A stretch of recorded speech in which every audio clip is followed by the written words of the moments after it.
Hello all. Welcome back. My name is MsNoBuntu, DIVIA, Divinely Inspired, Vibrantly Anointed Artist, and I am back again with another video.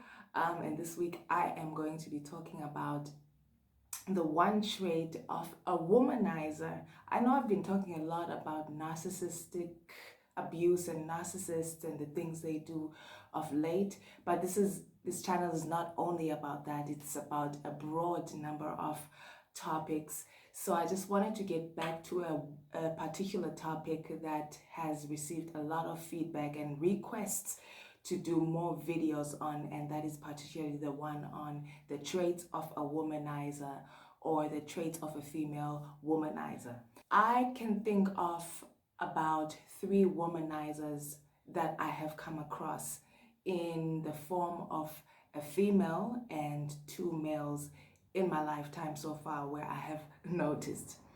And the one thing I have noticed about each and every one of these womanizers is that they will put themselves in a position where they are the center of attraction, or that that attention draws to them for a particular reason. For example, one of the womanizers that I knew was a DJ. Now, you know, if someone is standing in a DJ booth and is playing music that everyone likes, that draws attention to them, and that draws a lot of focus onto them. And that's what they use to draw people in and to entangle people into their web of deceit, their web of using people as a rotation door, of using a number of people to get different things from them, because people are attracted to what they do. You know, sometimes this is what happens, that people are attracted to what they do. Oh, this is a guy who plays, a woman who plays music at parties, and that's what they use to draw people to them. And then they know that because this position that they've placed themselves in is a kind of position where they can ask for favors and people will want to give them favors, that's how they get to use a number of people. And surround themselves with a harem of either women or men that are pandering to their needs and their fantasies and their whatever else they want to get out of people for free, without any kind of reciprocity and without any kind of commitment of anything, whether it's a commitment in friendship or a commitment in relationship.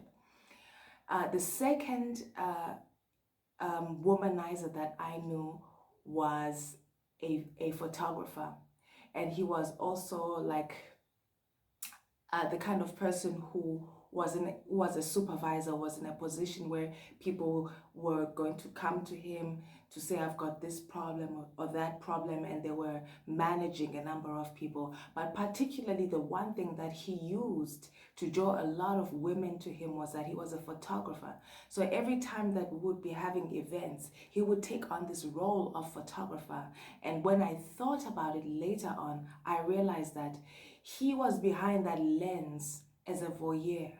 He was behind that lens looking for targets and knowing that women like to take pictures. So obviously women would flock to him, and he was also a very good looking guy. Women would flock to him and would be asking for pictures upon picture upon picture upon picture, and he would say, oh yeah, I'd give you I'm gonna send the pictures to everyone, I'm gonna create a file, I'm gonna send the pictures to everyone. And all these women were now posing, and he was behind the lens, and so it looked innocent, like, okay, I'm a photographer, they like take photographs getting taken of themselves. But when I look back, I realized that that was the trick, that was the play that he was playing, that if I'm a photographer, I get to look at women behind this lens without anyone noticing that I'm actually just using this lens not to take photographs, not to be of use, but I'm using this lens to look for specimens, to look for beautiful women, to look for people that I can add onto my roster, onto my harem of women, of people that I use and rotate, and so that I can create a rotating door yet in another person's life. The third womanizer, this was a female womanizer that I came across. She was in entertainment, you know. She was behind the screen, and she was, whether it was presenting or acting, you know, she was behind the screen. So obviously that's a draw card. That's the kind of thing that draws people to you, that makes people want to be your friend, makes people want to be around you, makes people want to give you gifts. And she also happened to be, you know, a beautiful, a good-looking woman. So this thing of being behind the screen and appearing on television, appearing in shows, appearing on magazines sometimes, you know, was this thing that would draw people to her. And so she could use that currency to draw people to her, and people would want to do favors for her and give her gifts and do all kinds of nice things for her and be associated with her, because she was in this position. And as a result, all these people that would draw to her as a result of this, she was using them financially. She was using them to be able to use their cars to get to auditions. She was able to use them to house her. She was able to use them to provide a lifestyle for herself that she felt like, this is my lifestyle now, because I appear on television and I cannot be seen in public places, you know, taking public transport and things like that. I'm going to be picked up and dropped off by this person, and I'm going to use this person to take me to auditions, and I'm going to use this person to buy things for me, and I'm going to use that person to buy food for me. You know, she had a number of people around her doing things, people who, particularly the men in her life, who formed part of this circle of people who were drawn to her. She had these people around her, and she knew why they were around her. She knew that they were attracted to her. Each and every one of them wanted to be in a relationship with her. And instead of just cutting ties with all these people and saying, I'm not about this life, I'm not interested, find somebody else, you're not the kind of guy I would go with. Oh no, she would find an entry point. She would look for, how can I use this person? And if that person was willing to buy food for them, or take them out, or pick them up and drop them off, or buy them gifts, or do nice things for them, she would then take what she could from them. She would not chase people away and say, oh no, I'm not interested in being in a relationship with you. So this is all to go back to the trait of the womanizer, that is that a womanizer has a number of people, has a rotation of people around them, people that typically won't know each other, but all these people are rotating around this womanizer, and they're being used by this person, whether it's a woman or whether it's a female. They're being used to fulfill different needs in different areas for this person, for their own gain. And how they justify it is, well, they want something from me too, but they're not thinking about, but I'm not giving what people want from me. What these people want from me, I'm not giving them what they want from me, but I keep taking all of these things from them.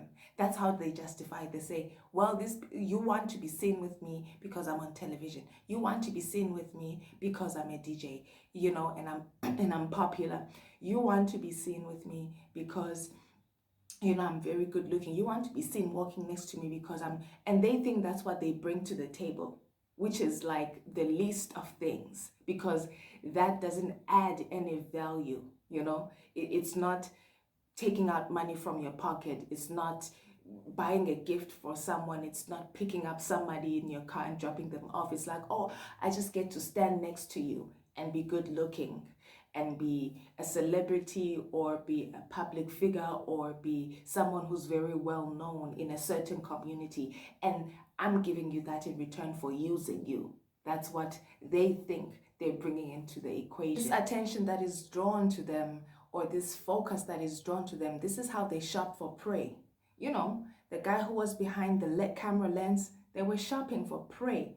They were shopping for specimens. They were shopping for people that, okay, I'm going to go back and visit this person later on.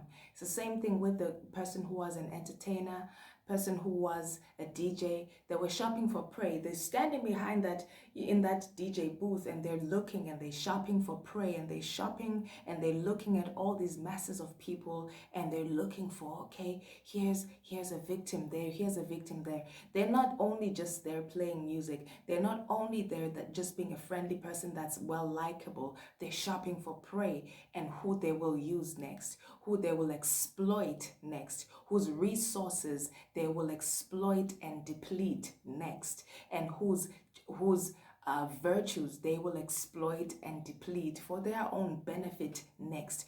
Every time they're on their platform, whether as a DJ, whether as a photographer behind that lens, or as an actress, or as an actor behind that lens, or in a magazine, they are shopping for prey. They're shopping for whom they may use for their gain, and for what they want to have, and the things that they want to accumulate, and the things that they want to exploit from other people, whether it's material things or whether it's virtue. And they use their fame, they use their celebrity, they use their position of being a point of attention to shop for prey. It's not that, oh, they're kind and they're personable and they're extroverted, social butterflies. They're always shopping for prey, and they put themselves in a position where they will have a lot of access to a lot of potential prey, a lot of potential virtues, a lot of potential materials, a lot of potential anything to exploit and to extract and to use and to accumulate for their own gain. And so I would venture to say that this is another trait of the womanizer, whether it's a female version or whether it's a male version, is that they have a lot of people around them that they're using for things.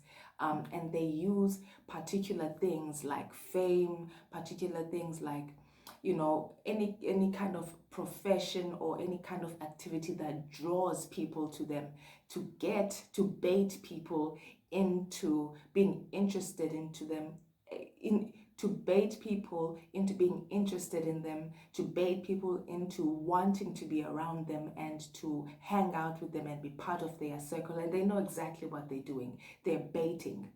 And they will use, whether it's their looks, whether it's their profession, whether it's their activity like being a photographer, being a very nice, well-liked supervisor, they'll use something to bait people and draw people to themselves, so that people then are in a position to give them entry point to use them and to abuse them and to just rotate them and create, a rotating door in and out of their lives. So that's one of the traits I've been thinking about.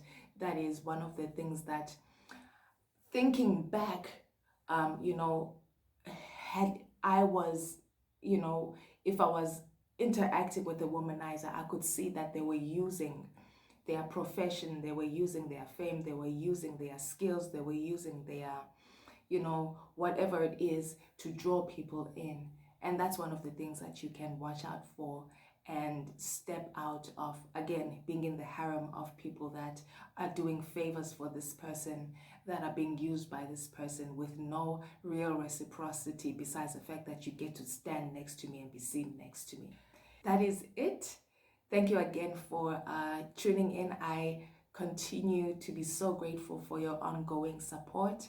If you have not yet subscribed to this channel, but you continue to keep coming back, please consider subscribing down below, and right next to the subscribe button is of course the notifications bell. Please click that too, so that every time that I do upload, you are notified. And I would also encourage you, please, if you like this video and you think somebody would gain from seeing this video, please share, like, and comment down below. I want to hear from you, and converse with you and dialogue with you about these topics that I bring onto the channel. I appreciate you, and thanks again for stopping by on the channel. I will see you again next time. Bye.